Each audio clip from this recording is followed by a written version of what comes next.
Apakah langkah politik Anies Baswedan yang kemudian wacananya diduetkan dengan Kaisang akan membuat dia kalah atau justru sebaliknya?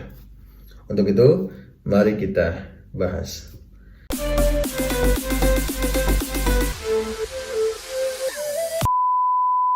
Teman-teman semua, hari ini teman-teman mungkin juga sudah mengikuti pemberitaan bagaimana peta politik di DKI Jakarta yang santer membicarakan tentang adanya wacana Anies berduet dengan Kaisang di election Pilkada DKI Jakarta November nanti. Menjadi menarik karena pertama Anies sudah berkunjung ke PKB DKI Jakarta dan kemudian di situ ketika ada wartawan atau media yang bertanya terkait dengan apa pandangannya terhadap wacana dukungan atau wacana menduetkan Anies dan Kaisang, Anies di situ memang jago berkata-kata dan jago menjawab gitu ya. Dia menyampaikan bahwa fokus utama kita atau fokus utama mereka hari ini adalah bagaimana supaya PKB tidak hanya satu partai, supaya PKB bisa maju bersama partai-partai yang lain. Jadi itu adalah jawaban yang bagi saya pribadi sih mencoba untuk mengamankan positioning dan tidak kemudian membuat jurang pemisah ketika ada wacana Anies dan Kaisang itu muncul ke publik, sehingga jawabannya safety gitu. Kemudian ketika saya baca berita juga ada wacana PKS yang kemudian akan mengatur agenda untuk bertemu dengan PSI, di mana agendanya adalah untuk membahas terkait adanya usulan duet antara Anies dan Kaisang. Bayangkan teman-teman semua, PKS, PKB, dan PSI. Ketika memang ini beneran terjadi, ini salah satu hal yang membuktikan bahwa pilkada itu menjadi ruang politik yang sangat dinamis, yang kemudian tidak bisa disamakan dengan level pilpres. Seringkali di level daerah itu saking dinamisnya, hal-hal yang kaitannya dengan substansial sebuah partai politik, apakah dia partai politik yang kemudian mengedepankan kaderisasi, ideologi, atau kemudian partai politik yang mengedepankan perjuangan kader sendiri gitu ya, dikalahkan dengan sebuah kepentingan gitu. Bahkan beberapa kali ketika saya turun ke daerah gitu ya, seringkali saya jumpai PDIP aja berkoalisi dengan PKS, PKS bisa berkoalisi dengan PKB. Sedemikian dinamisnya di level daerah itu sampai partai politik yang menurut kita paling kanan dan paling kiri pun bisa menikah gitu. Jadi wacana yang ada di DKI Jakarta itu, yang kemudian wacana mengusung Anies dan Kaisang antara tiga partai politik yang hari ini mulai bunyi gitu ya, PKS, PKB, dan PSI, bagi saya ini adalah wacana yang di level daerah-daerah yang lain juga seringkali terjadi gitu. Tapi yang menariknya, DKI Jakarta itu pertama pemilihnya pemilih yang rasionalitasnya atau pemilih yang rasionalnya itu lebih banyak dibandingkan daerah-daerah yang lain. Kenapa? Karena tentu faktor pendidikan, akses terhadap elit politik, kemudian akses terhadap informasi itu jauh lebih cepat, dan exposure DKI Jakarta itu adalah exposure nasional, sehingga memang pemilih di DKI Jakarta itu seringkali kemudian didorong untuk menjadi lebih rasional ketika memilih pemimpin. Dan saya juga sepertinya perlu melihat bagaimana kita mendefinisikan pemilih tiga partai ini tentu akan berbeda gitu. Dan hasilnya juga tentu akan berbeda ketika kita bicara Anies akan maju di koalisinya PKB, PKS, dan PSI. Karena memang tiga partai ini pemilihnya berbeda gitu, segmentasi pemilihnya berbeda. Sehingga kalau kemudian wacana ini betulan terjadi, ini adalah satu hal yang semakin membuat kita seolah-olah percaya bahwa politik itu tidak ada kawan dan lawan yang abadi, yang ada adalah kepentingan yang abadi. Sehingga ketika kepentingannya bisa terpenuhi, kepentingannya bisa masuk gitu ya, maka mereka akan berjuang mati-matian untuk membuat itu terwujud. Bahkan koalisi yang tidak mungkin pun akan menjadi mungkin. Mari kita kritisi bersama teman-teman semua. Kalau kemudian wacana Anies dan Kaisang diterima oleh Anies sendiri gitu ya, maka saya rasa pemilihnya Anies Baswedan yang memposisikan diri sebagai pemilih rasional, pemilih yang berdasarkan value, pemilih yang mengusung perubahan pada Pilpres kemarin, pemilih yang mengedepankan etika, dan kemudian seringkali diferensiasinya adalah diferensiasi moral, maka ini akan menjadi bumerang yang cukup besar bagi Anies Baswedan. Resiko politiknya ke arah yang negatif dan kemudian membuat peluang terpilihnya itu juga semakin kecil, akan terbuka lebar gitu. Sehingga investasi politik yang dilakukan oleh Anies Baswedan ketika dia mengiyakan dan kemudian menerima usulan wakilnya adalah Kaisang, di mana tentu kita beberapa hari ini atau beberapa pekan ini diramaikan oleh publik yang memprotes habis-habisan terkait dengan putusan Mahkamah Agung yang kemudian mengubah substansi usia jadi 30 tahun persyaratan di awal itu kemudian diletakkan 30 tahun ketika proses pelantikan atau pada saat pelantikan.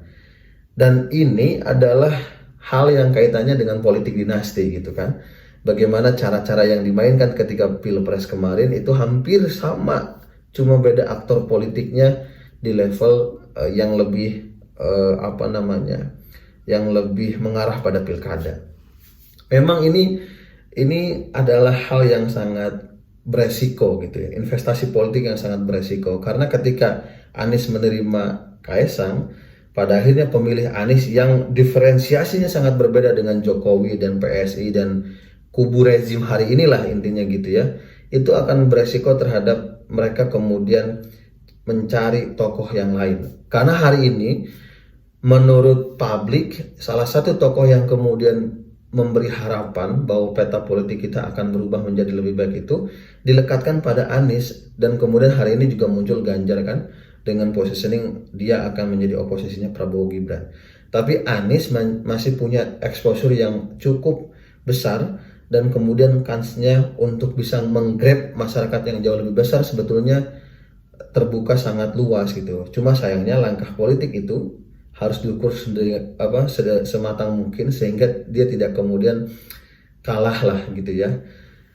Dan saya rasa PKS juga harus melihat bahwa pemilihnya PKS juga hampir sama tipenya dengan pemilihnya Anies Baswedan. Bahkan Anies Baswedan akumulasi dari pemilihnya PKS juga gitu.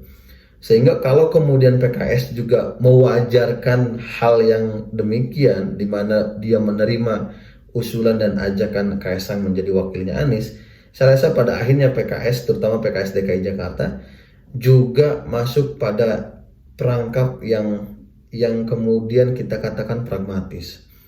Dan kalau ini kemudian diiyakan juga, maka tidak ada bedanya partai PKS dengan partai yang pro terhadap politik dinasti. Dan apakah hal-hal semacam ini yang disebut ASEAN value gitu ya, yang kemudian ya menerima keputusan-keputusan dengan dalih kan itu sudah diatur, persyaratannya sudah ada. Maka ketika kita bicara tentang level hukumnya itu ya memang tidak melanggar hukum, tapi dalam konteks etika gitu ya, dalam konteks hal yang lebih substansi yang kaitannya dengan moralitas atau karakter kepemimpinan yang punya value, maka hal ini menurut saya juga akan menjadi pertimbangan yang cukup besar ketika kita sebagai masyarakat memilih si A, si B-nya gitu. Jadi peta politik yang cukup menarik, dan tentu kita harus menunggu bagaimana keputusan PKS, PKB, dan wacana mengusung Kaisang. Karena boleh jadi justru wacana Anies mengusung Kaisang itu hanya sebatas untuk menaikkan popularitasnya Kaisang.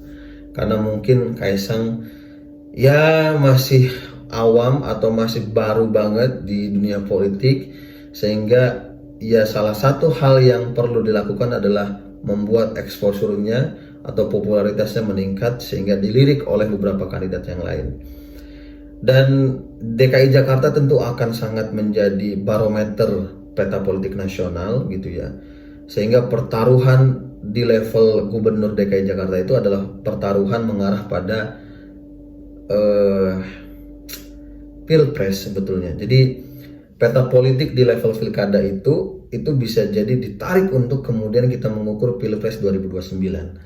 Maka investasi politik yang dilakukan di level DKI Jakarta oleh elit-elit hari ini itu sangat bermakna ketika nanti di 2029. Walaupun mungkin Jakarta sudah tidak lagi jadi ibu kota, tapi tetap exposure media, exposure politik, exposure permasalahan dan kebijakan itu tarikan dari DKI Jakarta untuk level nasional. Nah, apakah kemudian rela PKS, PKB, dan PSI mereka bersatu menghilangkan kepercayaan dan idealismenya mereka masing-masing untuk kemudian punya kepentingan yang sama di DKI Jakarta? Bayangkan PSI selalu mengkritik Anies Baswedan ketika menjadi gubernur, bahkan ketika Pilpres kemarin. Kemudian PKS juga sering mengkritik Jokowi dan termasuk Gibran, dan hari ini juga Kaesang. Kemudian PKB juga pada akhirnya, ya kalau PKB mungkin memang lebih bisa kesana kemari gitu ya, karena mungkin ya realistis aja mana yang akan lebih punya potensi menang, dia yang akan didukung, kan seperti itu. Nah, DKI Jakarta juga sekarang juga mulai muncul nama-nama yang bisa menjadi lawan kuatnya Anies Baswedan, misalkan Basuki Cahayapurnama atau Ahok, BTP gitu ya. Kemudian ada kader internalnya Gerindra, kemudian ada Sudirman Said juga yang disinyalir pecah kongsi dengan Anies Baswedan. Tapi itu sangat dinamis dan saya rasa ya memang inilah politik DKI Jakarta. Sebegitu dinamis dan sebegitu panasnya.